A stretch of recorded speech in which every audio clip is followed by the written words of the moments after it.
Longarone Fiere Dolomiti partecipa ad un importante progetto europeo che ha vinto insieme con partner sia italiani ma anche di altri 4 paesi europei, che si chiama Digitur,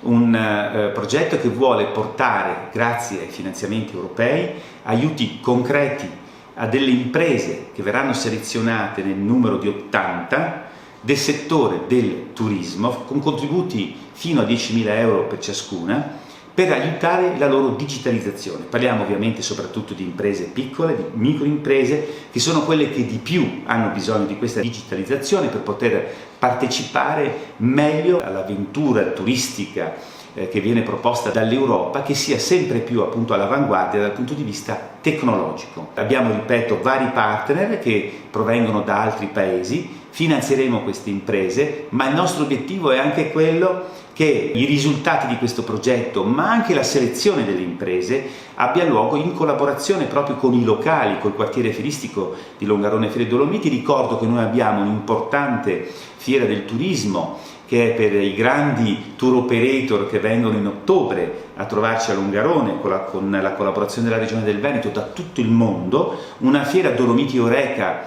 per le attrezzature, la fornitura nei settori degli hotel, della ristorazione e del catering. Vogliamo organizzare anche una fiera delle attrezzature sportive in vista delle Olimpiadi 2026 di Cortina a Milano. Ecco quindi che questa attività relativa al turismo di questo grande progetto europeo serve anche proprio per portare maggiore know-how, ma anche possibilità concrete per sviluppare le nostre imprese del turismo che hanno tanto sofferto durante l'epoca del Covid.